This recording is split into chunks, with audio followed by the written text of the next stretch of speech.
what I think we're going to see is because El Salvador successfully sat back and made it difficult for us, saw the same thing with Canada, I think Honduras is going to do the same. They're probably going to do that anyway. Yep. Which means if you bring in 3 center backs, I think we really need to consider either bringing in James Sands, who's a good passer of the ball, and more importantly, because I watched back some of the U.S.-Canada game, there were times where John Anthony Brooks or Miles Robinson could have taken that ball and broken that first line of pressure to then invite somebody to pull out of a space, and then you make the quick pass to one of our attacking midfielders who maybe weren't as connected.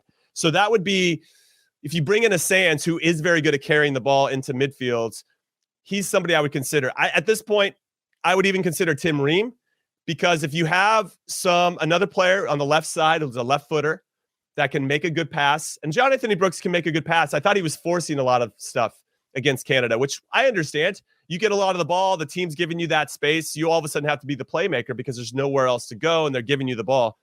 But Tim Ream's a good passer of the ball. He can break lines. James Sands is another player we should consider.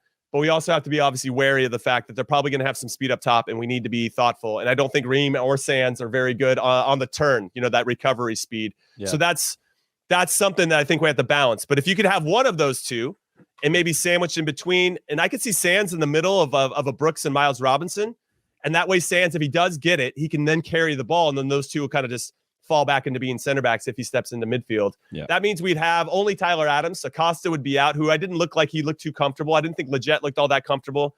So obviously missing McKennie and Reyna doesn't help us.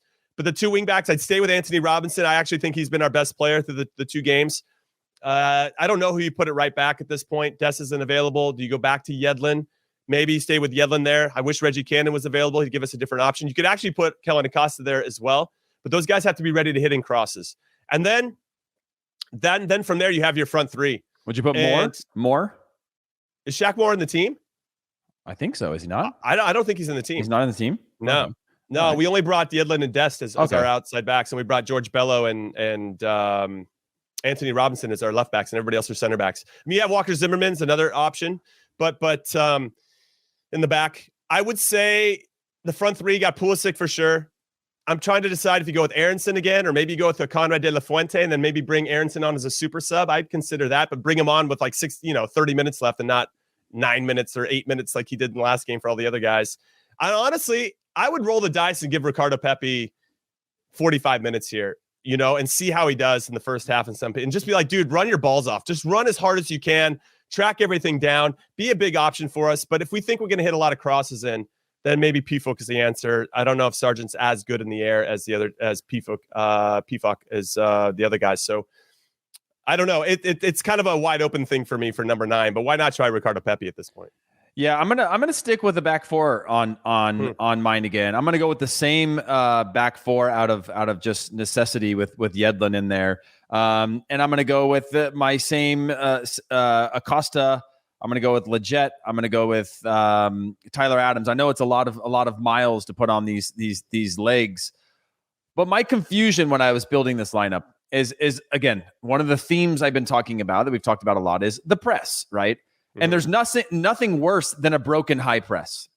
So my whole thought is like, well, maybe I'm getting it. Maybe I'm thinking about this all wrong. Maybe we should be the counterattacking team everywhere we go. Maybe we should have these players like a Pulisic higher up the pitch, and we'll have a Brendan Aronson who can spring out on the counter, and then put a guy like Ricardo Pepi. Ricardo Pepi, by the way, is probably the best natural finisher the U.S. has ever had in terms of like, we're gonna get crushed. I'm gonna get crushed for saying this, but I liken him to, and not in terms of quality or where he's at, but when you watch Pepi score, his goals are very similar to a Lewandowski. He scores in every single way from everywhere on the pitch, and it looks like the goalie's making mistakes a lot.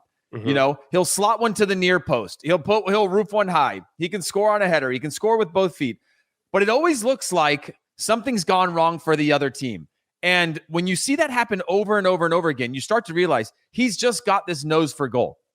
He knows how to hit it and when to hit it and where to make it look easy. And he's the kind of guy that I would like to have on. So I would put him on and just say, hey, prove something to me. Prove that you're ready. He's got a hot hand. It's not like he's just going to like fall apart or whatever, and say, hey, when you get a chance, there might be long periods you don't get the ball. Hold up play. Just look for a player, bring it down, draw foul or release it. And so I'm going to go with Aronson on the right. And I don't know, can we go with Pulisic, or if not, then Conrad de la Fuente, because it might be a little bit too many miles for him to go, because I thought he would go 60 max, and then he actually had more energy than I thought, because when it hit like 45, 50, 60, I was like, no, take him out. You're leaving him just to leave him. Yeah.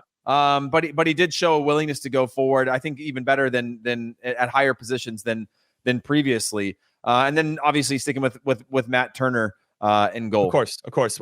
My only concern is Kellen Acosta, because as much as I love his game, he's better as a 6 than he is as a box-to-box 8. There were times where he could have maybe been in good spots to support the play, to help us unlock.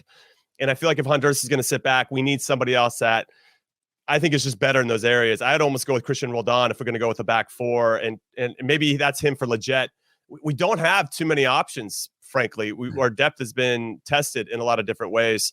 So I would put Adams there. If I did back 4, Adams, and then I would look for somebody a little bit different than Acosta in that spot. Yeah. And I kind of just have Christian Roldan is the player. That's fair. I think that's fair. The last thing I would say to that is it so hard to play against a team and create chances? Now, scoring against a team that's bunkering, that's one thing. But creating chances against a bunkering team where you go in, out the other side, now you're running at them, whip a ball in, people crashing the box, put pressure on, I feel like we're overcomplicating what it takes to create chances and where the space is against a team that's bunkering in. And whether it's Acosta or whether it's a Roldan, there's a simple role of getting the ball in, out the other side. Now you've unbalanced them and you're running with pace. Maybe you have an overlap. Maybe you whip that ball in. But I'm not sure we've even done that. And that's a scary thought to me, right? Like scoring against a team that bunkers in. Jimmy, we used to do training sessions where you play 4 defenders against 7 attackers.